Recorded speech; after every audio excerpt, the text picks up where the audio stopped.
لبيك اللهم لبيك لبيك لا شريك لك لبيك إن الحمد لا شريك لك। মক্কার পুণ্যভূমিতে চলছে হজের মূল আনুষ্ঠানিকতা। লাব্বায়েক ধ্বনিতে মুখরিত আরাফাত ময়দান, খুতবায় বিশ্ব শান্তি কামনা। أحمده سبحانه أن هدانا لدين الإسلام وبناه على 5 أركان عظام। নিরাপত্তা পরিষদে আবারও গাজায় স্থায়ী যুদ্ধবিরতির প্রস্তাব আটকে দিল যুক্তরাষ্ট্র। উপত্যকায় অব্যাহত ইসরায়েলি তাণ্ডব, 3 সাংবাদিক সহ নিহত আরও 27 জন। 12 দেশের উপর ভ্রমণ নিষেধাজ্ঞা দিলেন ডোনাল্ড ট্রাম্প। যুক্তরাষ্ট্রে প্রবেশ করতে পারবে না হার্ভার্ডে ভর্তিচ্ছু বিদেশি শিক্ষার্থীরা।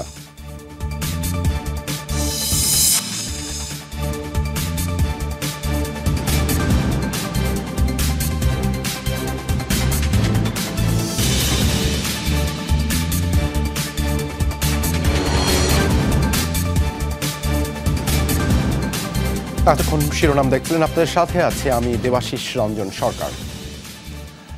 লাব্বাইকে আল্লাহুম্মা লাব্বাইক, হে পরম করুণাময়, বান্দা হাজির তোমার দরবারে। লাখো মুসল্লির এই ধ্বনিতে প্রকম্পিত ঐতিহাসিক আরাফাত ময়দান। পবিত্র হজের খুতবা দেন মক্কার গ্র্যান্ড মসজিদের ইমাম শায়েখ সালেহ বিন হুমায়দ, যা বাংলা সহ 34 ভাষায় সরাসরি সম্প্রচারিত হয়। বিশ্বশান্তি কামনার পাশাপাশি মুসলিমদের প্রতি ঐক্যের আহ্বান জানানো হয় খুতবায়।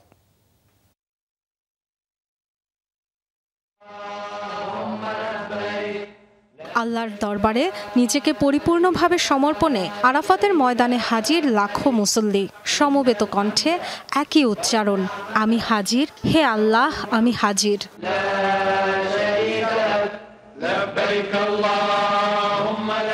5 দিনব্যাপী হজের মূল আনুষ্ঠানিকতা সম্পন্ন হয় আরাফাত ময়দানে। পাহাড়ের পাদদেশে কিংবা সুবিধাজনক জায়গায় বসে প্রার্থনা, পরম করুণাময়ের দরবারে পাপ মুক্তির কামনা।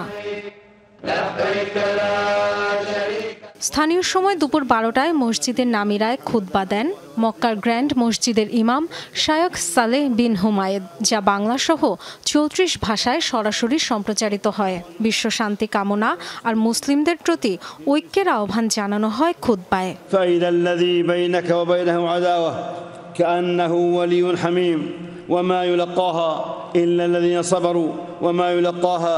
রীতি অনুযায়ী খুতবা শেষে জোহর আর আসরের নামাজ একসাথে আদায় করেন হাজিরা। আরাফাতের আনুষ্ঠানিকতা শেষে মুজদালিফায় যাবেন তারা। সেখানে রাত্রি যাপন শেষে শুক্রবার সকালে মিনায় ফিরে পাথর নিক্ষেপ করবেন শয়তানকে। এরপর পশু কোরবানি দিয়ে মাথা মুন্ডন করে তাওয়াফ করবেন কাবাঘর। আসসালামু আলাইকুম ওয়া রাহমাতুল্লাহ, আসসালামু আলাইকুম ওয়া রাহমাতুল্লাহ। মুসলিম বিশ্বের সবচেয়ে বড় এ জমায়েতে এবছর যোগ দেওয়ার সৌভাগ্য হয়েছে 15 লাখ মুসল্লির। Dorothy Tasrin, Jamuna news. কেমন হতো যদি চোখের সামনে জীবন্ত হয়ে উঠত আল কোরআনের ইতিহাস। মক্কার পবিত্র জাবাল আল নূরের পাদদেশে গড়ে ওঠা কুরআন জাদুঘরে ঠিক এমন অভিজ্ঞতায় পাচ্ছেন দর্শনার্থীরা। হাতে লেখা প্রাচীন কপি, বিশালাকৃতির মহাগ্রন্থ এবং হেরা গুহার প্রতিরূপ, সব মিলিয়ে দর্শনার্থীদের জন্য এক ব্যতিক্রমী আয়োজন। হজের মৌসুমে মুসল্লিদের ভিড়ে জমজমাট হয়ে উঠেছে এই জাদুঘর। মুসলিম উম্মার সবচেয়ে পবিত্র গ্রন্থ আল কোরআন নিয়ে আগ্রহের শেষ নেই মানুষের। এ মহাগ্রন্থের ইতিহাস, সংরক্ষণ ও নিদর্শন সম্পর্কে জানাতেই তৈরি হয়েছে একটি জাদুঘর। মক্কার পবিত্র জাবাল আল নূর পাহাড়ের পাদদেশে হেরা কালচারাল ডিস্ট্রিক্টে গড়ে তোলা হয়েছে এ বিশেষ প্রদর্শন কেন্দ্র। গেল রমজানে মক্কার ডেপুটি গভর্নর উদ্বোধন করেন মিউজিয়াম অব দ্য হোলি কোরআন। এখানে দেখা যায় বিশ্বের সবচেয়ে বড় কোরআনের অনুলিপি। বিভিন্ন সময়ের হাতে লেখা পুরনো কোরআনের পাণ্ডুলিপিও রয়েছে জাদুঘরটিতে। কেবল কোরআন প্রদর্শন নয়, আকর্ষণীয়ভাবে পবিত্র এই গ্রন্থের রচনাশৈলী, সংরক্ষণ কৌশল ও ক্যালিগ্রাফির বিবর্তন তুলে ধরাই সংগ্রহশালাটির লক্ষ্য, যেখানে রয়েছে হেরা গুহার একটি মডেল। প্রথম ওহী নাজিলের এই স্থানটি যেন জীবন্ত হয়ে ওঠে দর্শনার্থীদের সামনে। في شهر رمضان এই জাদুঘরটি স্থাপিত হয়েছে সেই ঐতিহাসিক স্থানে যেখানে প্রথম কোরআন অবতীর্ণ হয় জাবাল আল নূরের নিচে হেরা কালচারাল ডিস্ট্রিক্টে। এই এলাকাতেই রয়েছে হেরা গুহা, যেখানে মহানবী হযরত মুহাম্মদ সাল্লাল্লাহু আলাইহি ওয়াসাল্লামের উপর প্রথম ওহী নাজিল হয়। আধুনিক প্রযুক্তির মাধ্যমে কোরআনের ইতিহাস উপস্থাপন করা হয়েছে সংগ্রহশালাটিতে। ইন্টারঅ্যাক্টিভ স্ক্রিন, 3D ডিসপ্লে এবং অডিও ভিজুয়াল উপস্থাপনার মাধ্যমে আরও বাস্তব অভিজ্ঞতা পান দর্শনার্থীরা। Rezwana Saima, Jamuna news. Gaza Israeli আগ্রাসনে 3 সাংবাদিক সহ প্রাণ হারিয়েছেন আরও 23 জন। বৃহস্পতিবার গাজা সিটির আল আহলি হাসপাতালে 8মবারের মতো চালানো হয় নৃশংস হামলা। এতে ঘটনাস্থলেই প্রাণ হারান ওই 3 সাংবাদিক। এছাড়াও আল শিফা ও নাসের হাসপাতালও হয় ইসরায়েলি আক্রমণের শিকার। সকালে দক্ষিণ গাজায় আল মাওয়াসিতে শরণার্থী শিবিরের তাঁবু লক্ষ্য করে চালানো হয় ড্রোন হামলা। এতে নিহত হন অন্তত 6 জন। দখলকৃত পশ্চিম তীরের রামাল্লার কাছেও চালানো হয় হামলা। এর আগে বুধবার গাজার বিভিন্ন স্থানে হামলায় প্রাণ হারিয়েছেন 97 জন, আহত হয় প্রায় 450 ফিলিস্তিনি।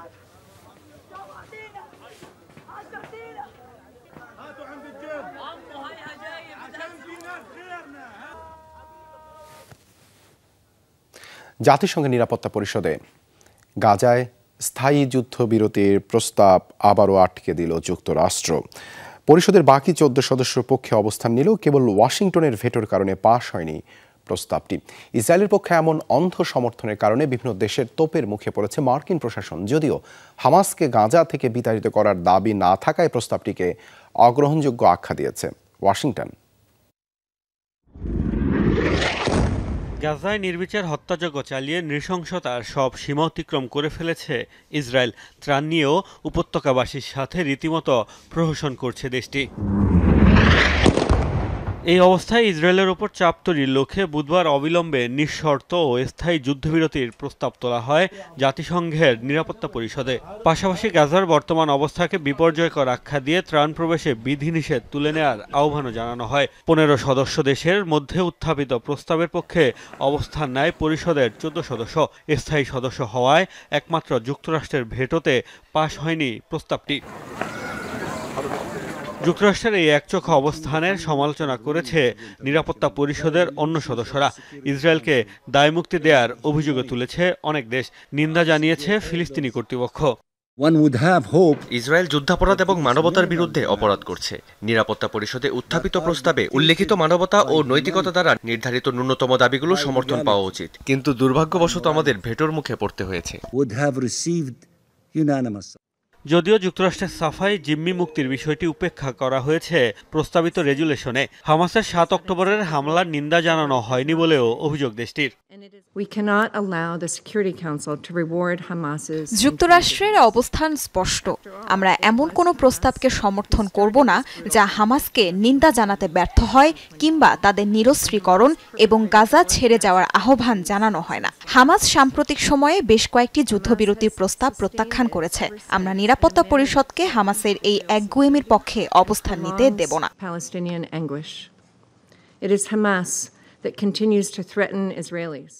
এদিকে নিরাপত্তা পরিষদে উত্থাপিত প্রস্তাবকে অবাস্তব আখ্যা দিয়েছে ইসরায়েল।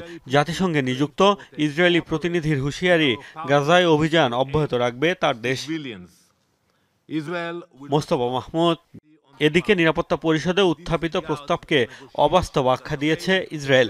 জাতিসংঘে নিযুক্ত ইসরায়েলি প্রতিনিধির হুঁশিয়ারি, গাজায় অভিযান অব্যাহত রাখবে তার দেশ। মোস্তফা মাহমুদ, যমুনা নিউজ। ভারতের আসাম ও উত্তর পূর্বাঞ্চলে বন্যা পরিস্থিতি এখনও অত্যন্ত সংকটজনক। 7টি রাজ্যে বন্যা ও বৃষ্টিজনিত কারণে প্রাণহানি বেড়ে দাঁড়িয়েছে 44 জনে। এক সপ্তাহের টানা বৃষ্টিপাতের ফলে সৃষ্ট বন্যা ও ভূমিধসে আসামেই প্রাণ হারিয়েছেন কমপক্ষে 19 জন। এছাড়াও অরুণাচল প্রদেশ, মেঘালয়, ত্রিপুরা, মিজোরাম সহ নানা স্থানে হতাহত হয়েছে মানুষ। ব্রহ্মপুত্র, বরাক, কুশিয়ারা সহ বিপদসীমার উপর দিয়ে প্রবাহিত হচ্ছে 7টি নদীর পানি। বন্যার কারণে মারাত্মকভাবে ব্যাহত হচ্ছে ফেরি, রেল এবং সড়ক যোগাযোগ। পানিতে ডুবে গেছে বিস্তীর্ণ এলাকা, তলিয়ে গেছে ঘরবাড়ি। নিরাপদ আশ্রয়ে সরিয়ে নেওয়া হয়েছে হাজার হাজার মানুষকে। বিভিন্ন এলাকায় প্রশাসনের পক্ষ থেকে বিতরণ করা হচ্ছে ত্রাণ।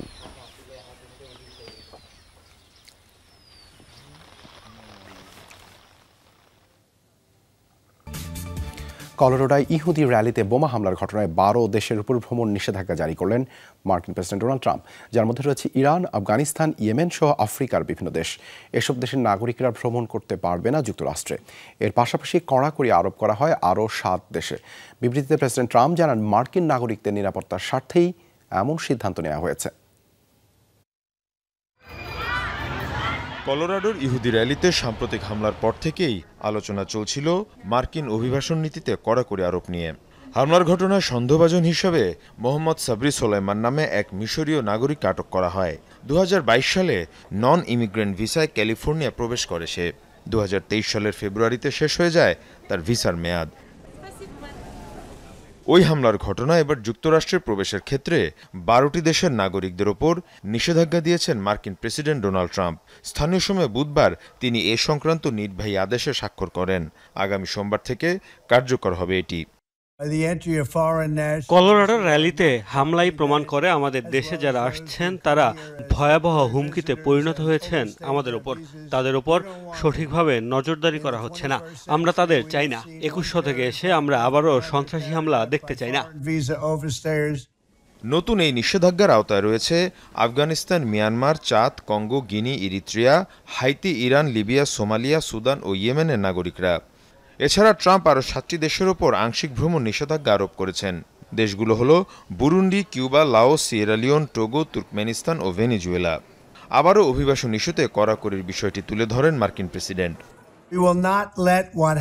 যেভাবে উগ্রবাদীরা ছড়িয়ে পড়েছে তাতে আমরা অভিবাসন নীতি উন্মুক্ত করে দিতে পারি না।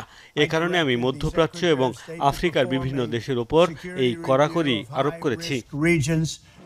এই নিষেধাজ্ঞার মধ্য দিয়ে নিজের প্রথম মেয়াদের অন্যতম বিতর্কিত পদক্ষেপের পুনরাবৃত্তি ঘটালেন প্রেসিডেন্ট ট্রাম্প।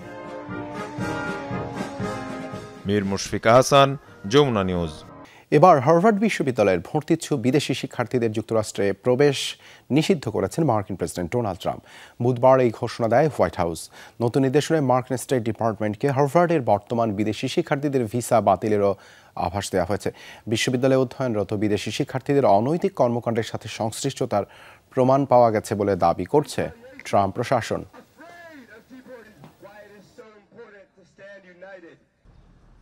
যে কোনো মূল্যে ইউক্রেনের ড্রোন হামলার প্রতিশোধ নেবে রাশিয়া, স্পষ্ট বার্তায় যুক্তরাষ্ট্রকে জানিয়েছেন রুশ প্রেসিডেন্ট ভ্লাদিমির পুতিন। বুধবার ঘণ্টাব্যাপী ফোন আলাপের পর এমন সতর্ক বার্তা দিলেন মার্কিন প্রেসিডেন্ট ডোনাল্ড ট্রাম্প। জানান, এখনই সমাধান আসছে না রাশিয়া ইউক্রেন ইস্যুতে। রোববার রাশিয়ার 4 এয়ারবেজে ভয়াবহ ড্রোন হামলা চালায় ইউক্রেন, যাতে 40টির মতো বোমারু বিমান ধ্বংসের দাবি করে কিয়েভ। বিধ্বস্ত এসব আকাশযানগুলোর প্রায় সবটি পারমাণবিক হামলা চালাতে সক্ষম। বলা বাহুল্য, রাশিয়ার নিউক্লিয়ার ট্রায়াডের গুরুত্বপূর্ণ অংশ ছিল এটি। নজিরবিহীন এই হামলার পর মস্কোর সম্ভাব্য জবাব নিয়ে উঠছিল নানান প্রশ্ন। পাল্টা হামলার জোর গুঞ্জনের মধ্যেই বুধবার রুশ প্রেসিডেন্ট ভ্লাদিমির পুতিনের সঙ্গে ফোনালাপ করেন যুক্তরাষ্ট্রের প্রেসিডেন্ট ডোনাল্ড ট্রাম্প। সোয়া 1 ঘণ্টার মতো রাশিয়া, ইউক্রেন সহ অন্যান্য ইস্যুতে আলোচনা করেন দুই রাষ্ট্রপ্রধান। রুশ বিমান ঘাঁটিতে ইউক্রেনের হামলার জবাব দিতেই হবে মস্কোকে, জোরালো স্বরে আলোচনায় ডোনাল্ড ট্রাম্পকে জানান ভ্লাদিমির পুতিন, যার সতর্কবার্তা দিয়েছেন স্বয়ং মার্কিন প্রেসিডেন্ট। সামাজিক যোগাযোগ মাধ্যমে দেয়া এক পোস্টে বিষয়টি উল্লেখ করেন তিনি। প্রেসিডেন্ট পুতিনের সাথে মাত্রই কথা হয়েছে। রাশিয়ার বিমান ঘাঁটিতে ইউক্রেনের হামলার বিষয়টি নিয়ে আলোচনা হয়েছে।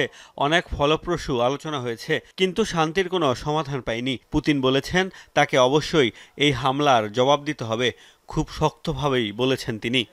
বিষয়টি নিয়ে কথা বলেছেন ক্রেমলিনও। জানিয়েছে বিমান ঘাঁটিতে হামলার আগে তার তথ্য যুক্তরাষ্ট্রকে জানায়নি ইউক্রেন। দাবি সন্ত্রাসে পরিণত হয়েছে জেলেনস্কি প্রশাসন।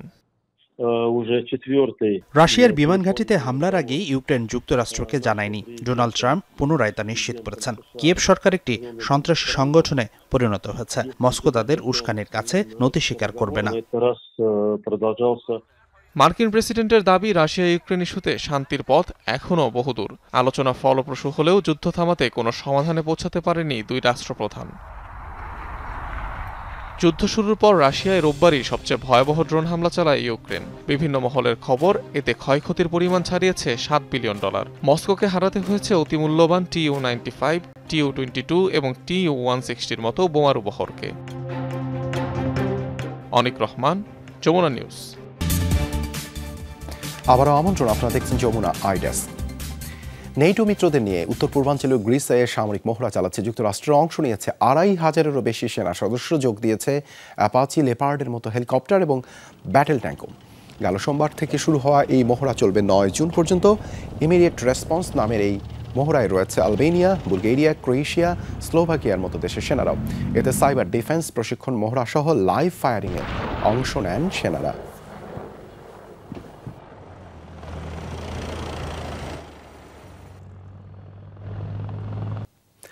রাশিয়াকে নিঃশর্ত সমর্থন দেবে উত্তর কোরিয়া। বৃহস্পতিবার এই ঘোষণা দেন দেশটির সর্বোচ্চ নেতা কিম জং উন। এদিন কিম মস্কোর সিকিউরিটি কাউন্সিলের সেক্রেটারি সের্গেই শোইগুর সাথে পিয়ংইয়ংয়ে বৈঠক করেন। দেশটির রাষ্ট্রীয় গণমাধ্যম KRT বৈঠকের একটি ভিডিও ফুটেজ প্রকাশ করেছে। এ সময় সংবাদ মাধ্যমটি জানায়, ইউক্রেন ও বিভিন্ন আন্তর্জাতিক ইস্যুতে রাশিয়াকে সব ধরনের সহযোগিতার ঘোষণা দিয়েছে উত্তর কোরিয়ার সর্বোচ্চ নেতা।